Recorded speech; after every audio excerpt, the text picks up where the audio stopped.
Good morning, good afternoon, good evening. Hello there friends, my name's Kevin.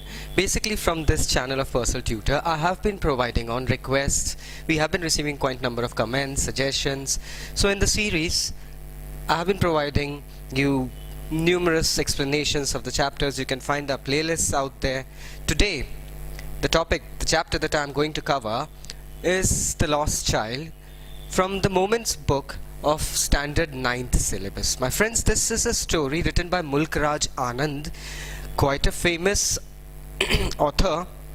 We have been reading his Hindi novels. This is a translated one.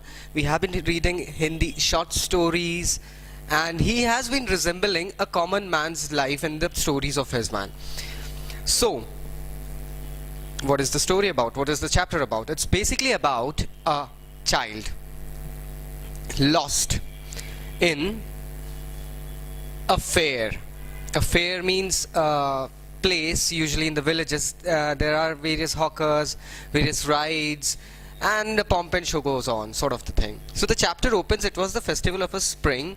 From the wintry shades of narrow lanes and alleys emerged a gaily clad humanity. Means like the opening gesture of the story is that it was depicting a festive mood of people as well.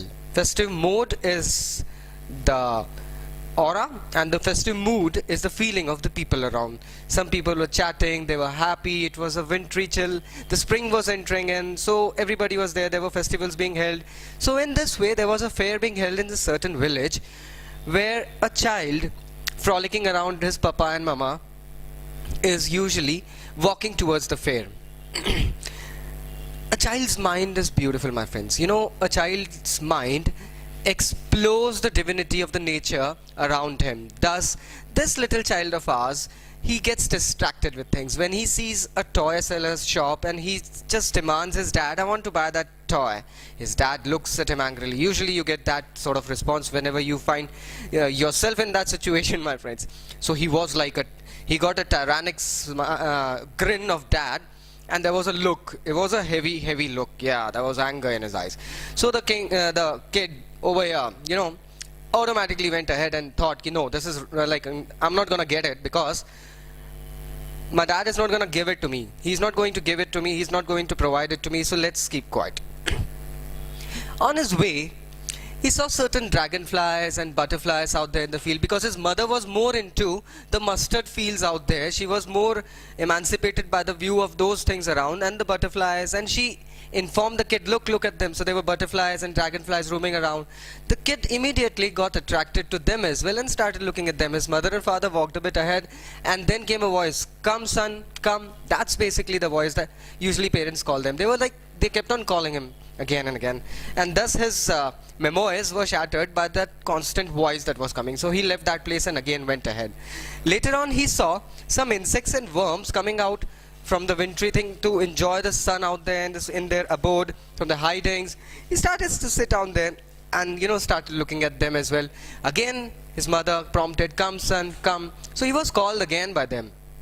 Then he actually went ahead and he saw that his parents are seated somewhere near a tree, a grove.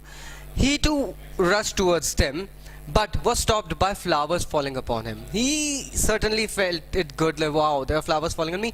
And then he started picking up those flowers out there, my friends.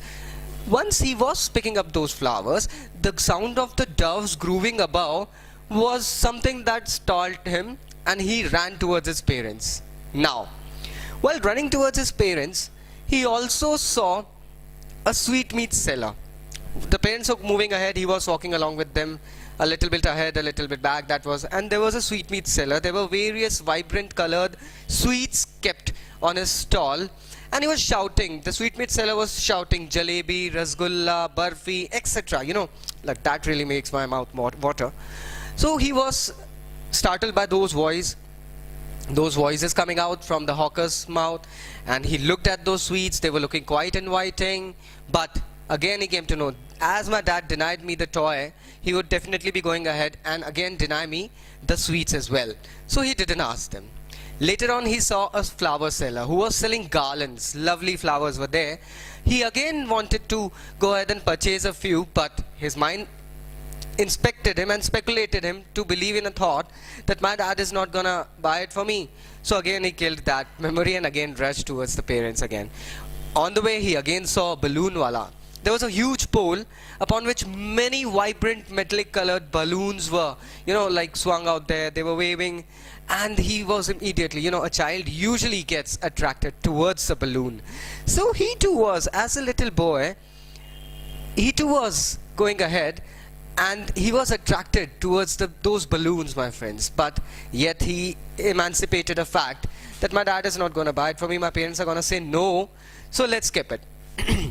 Then he encountered a snake charmer who was actually, playing his instrument, and the snake was scarily pulling out the head out of the basket, and the kid was mesmerized. He wanted to see the show, but he knew that his mother had gone ahead and denied him to go near certain things that would cause harm, and the snake was one of it, my friends.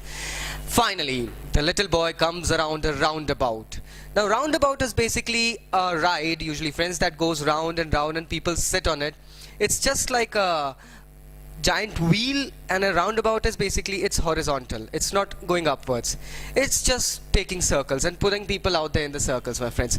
It happens so that the kid now finally decides that no, it doesn't matter whatever my dad says, whatever my mom says, I would be going ahead and taking a ride on the roundabout. And he feebly said in a protesting voice, I want to go on that roundabout.